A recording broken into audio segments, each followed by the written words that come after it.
आपके लिए बहुत जानना ये जरूरी भी है। हम बताते हैं कि दोनों टावर कितनी ऊंचे हैं, कितने बड़े हैं, और इन दोनों टावर्स को लेकर एक एक इंफॉर्मेशन यहां हम दे रहे हैं कि किस तरीके से एपेक्स टावर जो कि 102 मीटर बड़ा बताया जा रहा है, इसी के साथ है ये सियान टावर जो कि 95 मीटर है। अब जिस बात का रवि यहां पर जिक्र कर रहे थे, हम कुतुब मीनार की ऊंचाई का हमेशा यहां पर जिक्र करते हैं, तो कुतुब मीनार है 73 मीटर, जबकि इन दो टावर्स को जो गिराने का फैसला लिया गया है, इसमें से एक है ये सियान टावर जो है 95 मीटर और एपेक्स टावर 102 मीटर 102, जबकि इंडिया गेट भी अगर आप देखेंगे तो ये 42 मीटर का है। तो बड़ी गगनचुंबी ये इमारतें, और इसको लेकर कोर्ट में चली लंबी लड़ाई, और उसके बाद कोर्ट का ये बड़ा आदेश, और साथ ही अब काउंटडाउन शुरू हो चुका है। दोपहर 2:30 बजे का लोगों को तो इंतजार है, लेकिन किस तरीके से ये पूरी प्लानिंग की गई, इस पर TV9 भारतवर्ष ने स्पेशल इन्वेस्टिगेशन की। मेरे सहयोगी रवि जो कि आपको डायरेक्ट उस लोकेशन से रिपोर्ट कर रहे हैं, उनके साथ वो तमाम गेस्ट हैं। और रवि, मैंने वो आपकी वो रिसर्च और एक्सपर्ट्स के साथ बातचीत भी देखी है, जिसको लेकर ना सिर्फ लोगों के शायद कंसर्न दूर हुए हैं, लोगों के बीच जो उत्सुकता थी ये जानने की कि क्या ये वाकई मुमकिन है, संभव है। बड़ी चुनौती यही कि एक रेजिडेंशियल एरिया है। बिल्कुल सुरभि, देखिए ये सारी चिंताएं, ये सारे कंसर्न्स हमने एडिफिस के प्रोजेक्ट मैनेजर के सामने भी रखी थी कि क्या ये 100% सेफ है।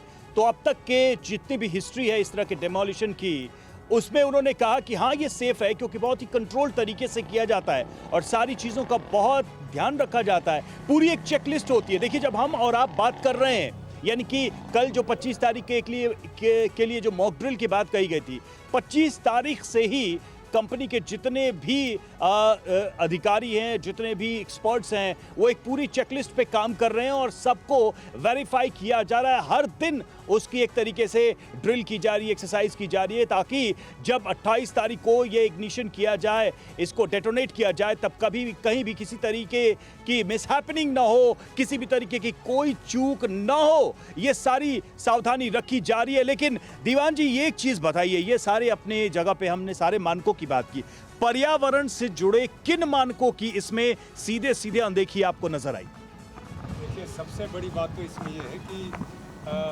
एक जो कैलकुलेशन जो करते रहते हैं हम, इतने करोड़ों का नुकसान हो रहा है बिल्डर का या सरकार का, लोगों का, मॉनिटरी कैलकुलेशन। हाँ, मॉनिटरी।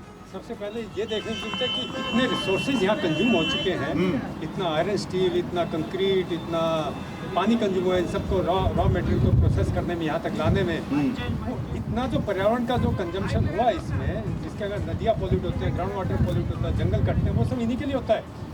तो इतना इसका फुटप्रिंट इतना हैवी है, उसके बारे में कभी कोई डिस्कशन नहीं है, कोई मेन स्ट्रीम में इसके बारे में कोई चर्चा नहीं होती है कि इसकी कॉस्ट क्या आ रही है हमारे ऊपर। जी, तो ये एक बहुत ज़रूरी है जो डिबेट में से मिसिंग हो रहा है।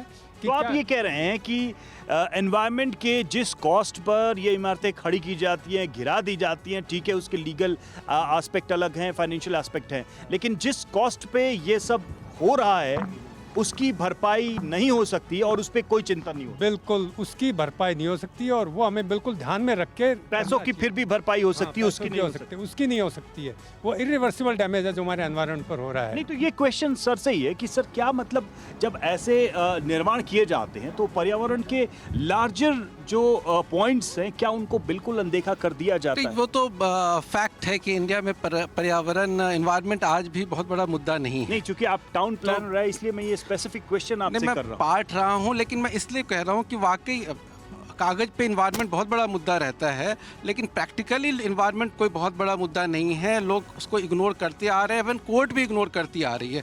दीवान जी से भी आप बात करेंगे तो बताएंगे कई दफ़ा कोर्ट में PIL हुआ और कोर्ट जानते समझते भी उसको इग्नोर कर दी। नहीं, तो क्या हमारी सोसाइटी सेंसिटाइज नहीं है? सोसाइटी सेंसिटाइज नहीं है, सोसाइटी, इसमें कोई दो राय नहीं है। करे कि भाई आप हमें जब भी ऐसे ही प्रोजेक्ट ऑफर कर रहे हैं तो उसमें पर्यावरण कोई नहीं, आप देखिए ना, और लोग और सब चीज़ पे RTI लग जाता है कि भाई हम अथॉरिटी से देख लेते हैं कि भाई इसमें कितना फ्लोर सैंक्शन है, इसका एरिया कितना बड़ा है, पार्क कितना बड़ा है, ये हम पता कर लेते हैं कि इन्वायरमेंट क्लियरेंस के लिए कोई आदमी सजग नहीं है। ठीक है, ये अपने आप में एक चिंता की बात तो है, लेकिन सवाल ये है कि ये प्रश्न इतने गंभीर हैं, इतने बड़े हैं कि क्या उसको उठाने की जानकारी भी लोगों के पास है या नहीं है, लोग उतने सेंसिटाइज्ड हैं या नहीं है, ये भी अपने आप में एक डिबेट का विषय हो सकता है। फिलहाल आपको बता दें कि डी डे के लिए ट्रैफिक डाइवर्जन की भी व्यवस्था है, उसके लिए भी कुछ इंस्ट्रक्शंस जारी किए गए। क्या है वो निर्देश, सीधे चलते हैं अंजलि के पास। बिल्कुल रवि, आप ठीक कह रहे हैं। कल रविवार के दिन दोपहर 2:30 बजे जब ये बिल्डिंग धराशायी होगी, उस दौरान कई सारे प्रोटोकॉल्स का पालन किया जाएगा, जिसमें से एक ये भी है ट्रैफिक को कैसे कंट्रोल किया जाए। नोएडा ट्रैफिक पुलिस ने रूट डाइवर्जन का प्लान जारी किया है। जो लोकल हैं, स्थानीय जो लोग हैं, उनके लिए बाकायदा एक हेल्पलाइन नंबर भी जारी किया गया है। देखिए वो नंबर हम आपको बता देते हैं। नंबर है 01202425 और दूसरा नंबर है जो हेल्पलाइन नंबर जारी किया गया है 01202425 ये दो नंबर्स हैं जिन पर फोन करके आप अपनी समस्या को बता सकते हैं, खास करके नोएडा ट्रैफिक पुलिस को।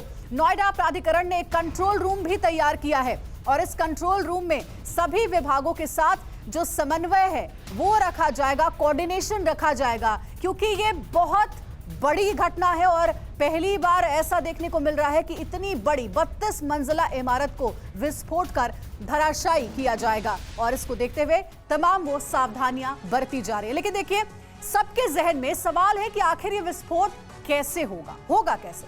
तो हम आपको इसके बारे में पूरी डिटेल जानकारी देते हैं, विस्तार से आपको समझाते बताते हैं। देखिए ऐसे होगा ट्विन टावर में ब्लास्ट, दोनों टावर में एक साथ विस्फोट किया जाएगा और विस्फोट के लिए दोनों टावर में 9640 होल हैं। हर होल में 40 ग्राम से लेकर के 160 ग्राम तक बारूद भरा गया है। किसी कॉलम में 4 होल हैं तो किसी में 5 होल भी हैं। दोनों टावर में 3700 किलो विस्फोटक यानी बारूद भरा गया है। एपिक्स टावर के हर फ्लोर पर 170 कॉलम है और सियान टावर के हर फ्लोर पर लगभग 60 कॉलम है, यानी कि टावर में 2650 कॉलम में विस्फोटक यानी कि बारूद भरा गया है। 10 भारतीय और 7 विदेशी ब्लास्टर्स ब्लास्ट में शामिल हैं। 100 मीटर की दूरी से इलेक्ट्रिक वायर के जरिए ट्रिगर होगा और उसके बाद ट्विन टावर धराशायी हो जाएगा। रवि, आपके साथ जो गेस्ट मौजूद हैं, आपके माध्यम से मैं सवाल आलोक जी से करना चाहूंगी।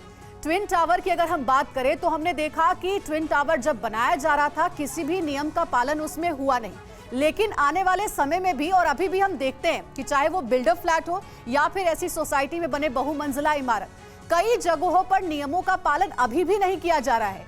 क्या इसके लिए सख्त दिशा निर्देश कोर्ट को भी देने की जरूरत है?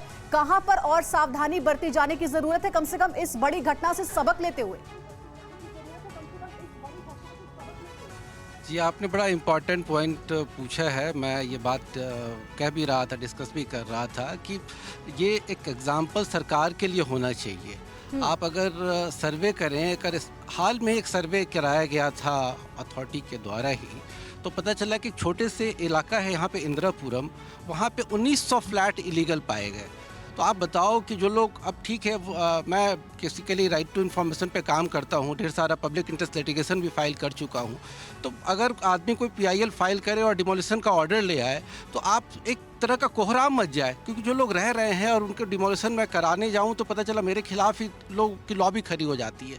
तो आप जो इलीगल कंस्ट्रक्शन है, ये हमारे देश में अभी तक इसको गलत निगाह से देखा ही नहीं जाता। लोगों को लगता है कि ये पार्ट ऑफ हमारे वर्क का हिस्सा ही है। कोई बात नहीं है भैया, हम 3 फ्लोर का परमिशन मिला है, हम 5 फ्लोर बना लेते हैं, हमें 14 फ्लोर। आप ऐसा अपार्टमेंट है, मैं नाम लूँ तो एक और बवाल हो जाएगा, जिसमें 14 फ्लोर का परमिशन मिला था और बाद में 33 फ्लोर बन गए, और खैर डेवलपमेंट अथॉरिटी ने फिर उसको रेक्टिफाई कर दिया और फिर परचेजेबल FAR दे दिया। मैं ये कहना चाह रहा हूँ सरकार से कि गवर्नमेंट अपना साख बचाना चाहती है, अथॉरिटी का साख बचाना चाहती है, क्योंकि ये तो देख लिया सरकार ने कि ये कितना बड़ा भ्रष्टाचार की जर्नी ये इमारत। हैरानी की बात ये है कि ये सब कुछ बड़े बड़े शहरों में हो रहा है। नोएडा जैसे शहर में भी हो रहा है, जहां पर अमूमन ये माना जाता है कि नियमों का विशेष रूप से ध्यान रखा जाएगा। ये कोई गाँव कस्बे की बात हम नहीं कर रहे हैं, बड़े शहरों में ये सब कुछ अभी भी हो रहा है।